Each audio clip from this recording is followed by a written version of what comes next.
What's up guys, it's Steven here from Cymatics and welcome to day 7 of the beat making challenge. If you're watching this video, you're literally ahead of 90 other producers out there because a lot of people, work comes up, school comes up, they get lazy and they end up not really completing stuff like this. It's the reason people get excited to go to the gym on day 1 and 2 and just kind of tamper off and things like that. And the producers who are actually committed to learning stuff, I'm telling you guys, it's worth it because it only takes 1 or 2 little knowledge gems to make this entire 7-day challenge worth it, because once you find 1 or 2 techniques you can put into your producer toolkit, that's going to help you for the next couple years when it comes to production. Today is all about song arrangement. So this is actually something that a lot of newer producers overcomplicate. They try and put too many elements in there. They have this beat that has so much stuff inside of it to the point to where the rapper hears it and maybe it sounds cool, but the rapper's thinking in their head like, okay, well, where do I go on this beat? Like, where am I supposed to come in there? And the whole point of this video is to show you guys popular arrangement structure techniques, not to mention just to give you some different tips and tactics on why you're arranging things in a certain type of way. Because at the end of the day, if you're making hip hop beats, a lot of what you're doing is you're creating a product for rappers and singers that want to get on, want to find their space in that beat, and then obviously lay some vocals in, hopefully getting you some placements as well as maybe help you sell some beats. So we're going over a bunch of great techniques in the video. I highly suggest you take notes, pay close attention. And as a little bonus tip, if you've been listening to those reference playlists like I told you to build on day 1, if you want to try out different arrangement techniques, listen to those songs and take notes in the whole songs.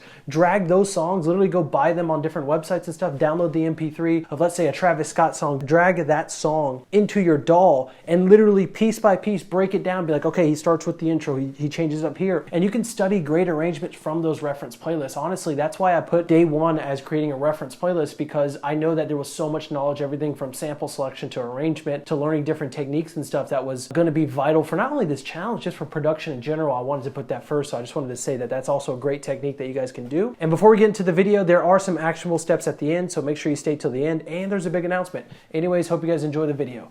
Peace.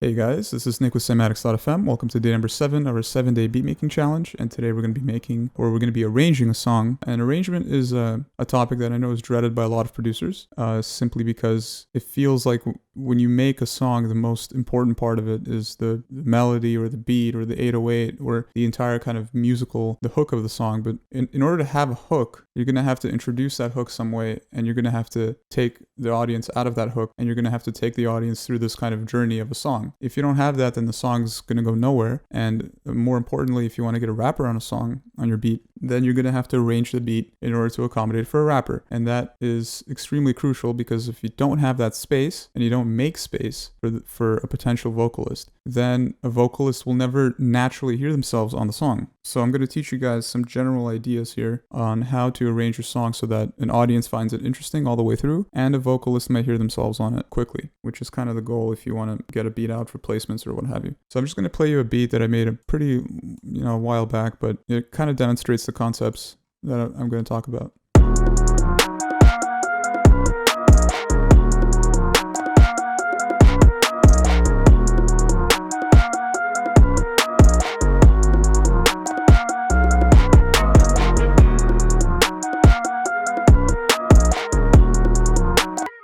Alright, so that's the core of the track. And I'm sure when you guys are making beats, you kind of make about this much, and that is kind of the heart of the song for sure. But how do we bring an audience into this section? This is the section where everything is happening. You have the 808s, you have the melody. Well, the main thing that I find you need to do is when you have this melodic progression,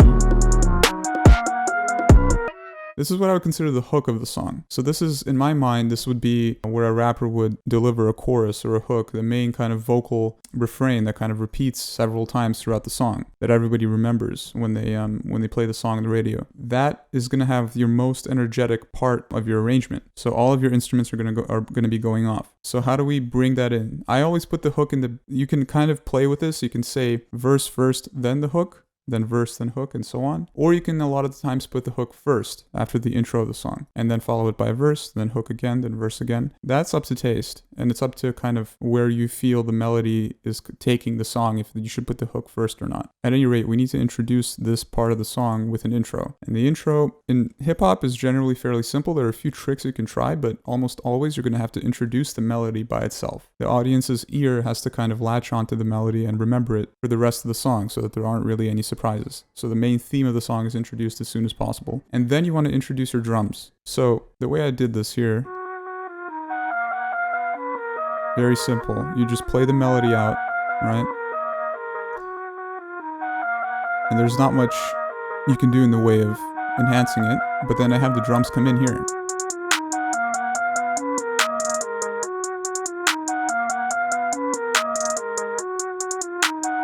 And that's already kind of starting to sound familiar. This is a fairly common idea. So you don't want to have your 808s or kicks be introduced before the main meat of the song starts. You want to introduce them when you have this quote-unquote drop into the hook, right? That's when you want the most low-end energy. So that's why I have no kicks, no 808s, nothing in the intro, because then you're kind of just giving away the sauce early. What you want to do is you want to give away only a little bit to the audience in the beginning, which is the intro, just the melody, right? Just the bare melody.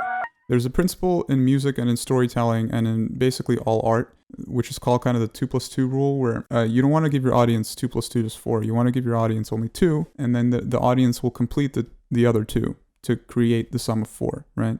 You don't want to give them the entire 4 off the bat. That's incredibly important when it comes to arranging music. It's the most important rule that governs all of this. So don't ever give everything away to the audience instantly. It's like telling the punchline of a joke before you start the joke. It just ruins it. So that's why we're going to spoon feed and kind of just give the melody. Another interesting thing you can try if you're kind of against the idea of having the bare melody in the beginning, try halftime in the beginning just to have the initial intro be half-timed, and then disable halftime when the drums come in. So you have something like this.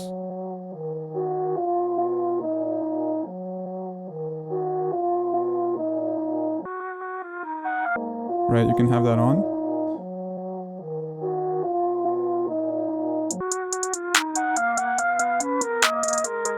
And then you acquaint the audience with the melody and the overall beat of the song. And then you're going to have a section of the song where you actually bring yourself into the drop. Like I can't just go from here to here.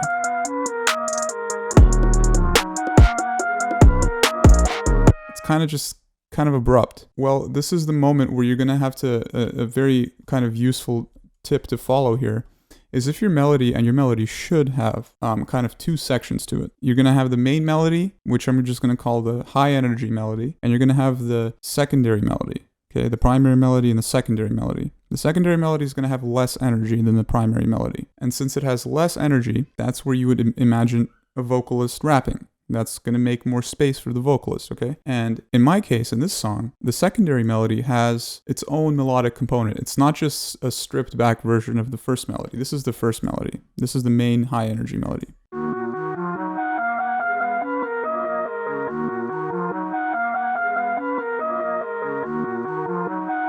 Right? And the stripped back version is this, or the secondary melody is this.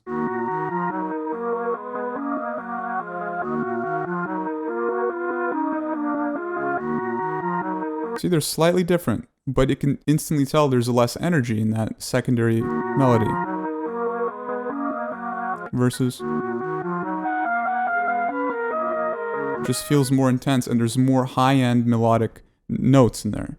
So when you have higher notes in the higher energy melody, that's what's going to interfere with the vocal. So that's why I put that usually in the hook, where it's just going to kind of go off with everything. But when you want a rapper be heard clearly, you're going to have to take away those high notes and just leave the lower notes going on and make it a bit more subdued. But I use this to make my intro a bit more interesting, because here, so I go from this section,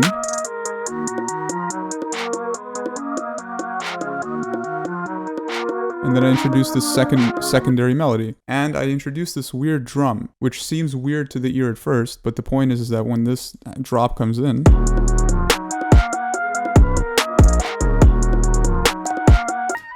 doesn't sound weird there, but we need to introduce that drum because it's kind of one of the weirder parts of the song in a sense. It's kind of one of the drum parts in the song that makes it a bit more interesting. But I don't want to just drop it on the audience as part of the entire package, because then it'll sound off. So that's why I'm kind of introducing that element early, and that's really what arrangement is about. It's how do you introduce elements throughout the song in a way where things don't sound jarring later on, or in a way that will smooth the transition between 2 ideas, 2 concepts. That's what you're going to be doing with the arrangement. So in this case, I just simply went from low energy, high energy melody, which is the introduction here, And I went into the second melodic idea, which I'm going to introduce again in the song, to fill out the space before the drop.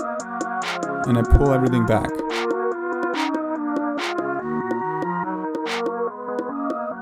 With a filter.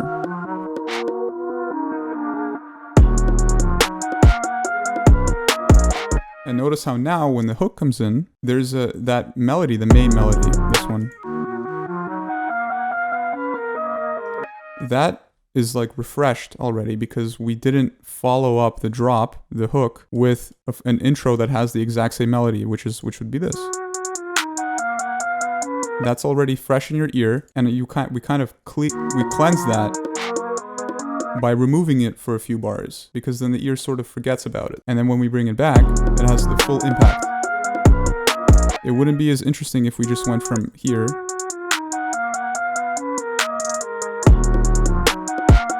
because then we're just repeating the melody, right? So it's about bringing things in, taking them out, and never kind of repeat things the same way twice in a row, okay? You can have an entire arrangement looped, but you don't want to repeat things exactly as they are twice in a row right beside each other, because then that becomes grating to the ear. So then we have this section.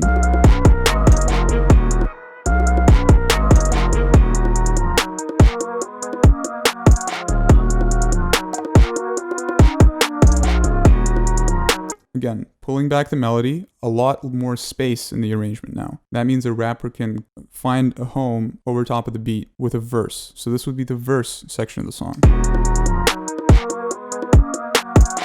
And then how do we go back? How do we start this again? Well, if you follow a format like this, then it's not going to hurt to just loop everything. A lot of the times it just works, especially when you have a melody which isn't just one melodic loop. It changes. There's two sections to it. If you have a primary and secondary melody, you can alternate primary, secondary, primary, secondary, primary, secondary, and the ear never gets tired of it because it's always switching between two over and over. Whereas if it's just primary, primary, primary, primary, it instantly becomes annoying. So in this case, I just went back. And it gives it a cool effect because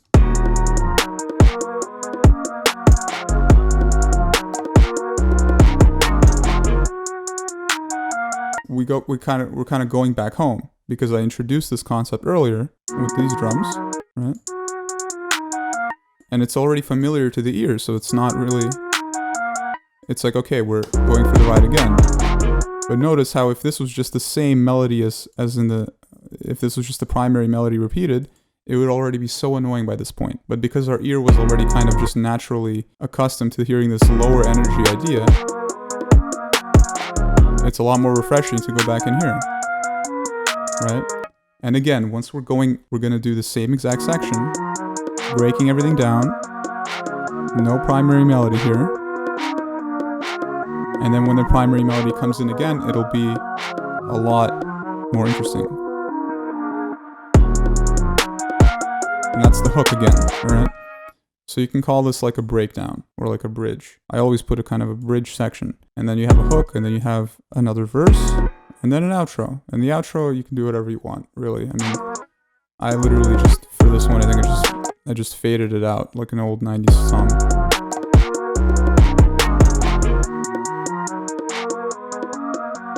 So that's the general principle of arrangement. I may have been rambling a bit, but that's, kind of important for people to understand what arrangement is for. It's for making songs interesting. It's for making songs not boring. So if you kind of pay a bit more attention to it, you'll be able to arrange songs actually much quicker. And they will just always be more interesting to the ear, and you'll have higher chances of placing it. Another really, cool thing you can try, and this is just a little thing I'll just leave you guys with, is using effects. So, obviously Halftime I covered. Another cool thing I use a lot is Looperator, which we covered in a previous video. I use this for tape stop before the drop. It's a very effective tool, and I'm sure you guys heard it a million times.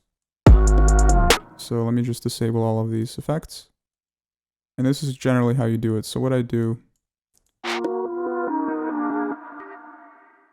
to make the actual hook have a lot more impact when it comes in, I just put a tape stop at the very end here, and it will sound really nice.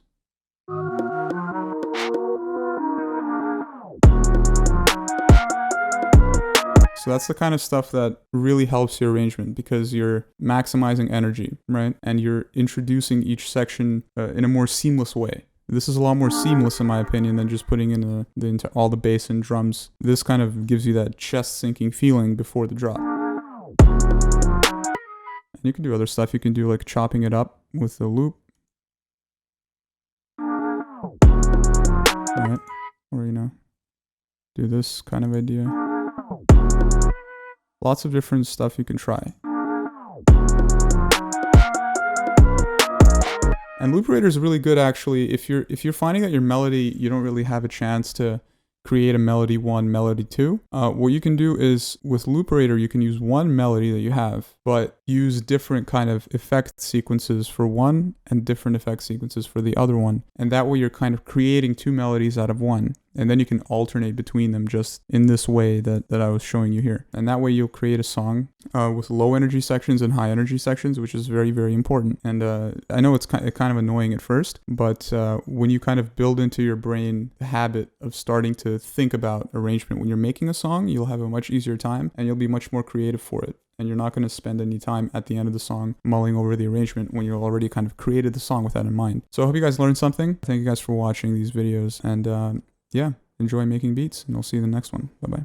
All right, there it is, song arrangement. I hope you guys learned a lot from this video. Like Nick said, there's a lot of producers that try to overcomplicate song arrangement and don't do the best job of arranging the beat. So a singer or rapper can kind of get in there and see themselves on the track. But if you take some of these techniques, I guarantee your beats are gonna come out a lot better and a lot better suited to get those placements you're looking for. Throughout this whole 7-day challenge, you've probably worked on 5 to 15 different beats here and there, trying different techniques like the hi-hats, the drums, 808s, and all that great stuff. And now what I want you to do is I want you to focus on great arrangement. Go to those reference songs, study the arrangement on there. Go back and even rewatch this video to learn more about the different stuff you might have missed the first time watching through. And then I want you to go arrange these beats into a final product. Because if you watch this video and you've been listening to a reference playlist, you really have everything you need to turn these random projects into actual beats that are ready to sell online, as well as try and get placements with. And I think that's super important. So now the final step is take your 5 to 15 beats, and you really should be doing this with more like 30 to 50, and try to practice just the arrangement side of things, and you guys will be really well off. And, you know, because it's day 7, I actually have a big announcement. We've been working on a secret project for quite a while, and it has to do with the hip hop space, because honestly right now we think that being a hip hop producer and making trap beats is actually one of the biggest opportunities in the space, because this whole internet thing has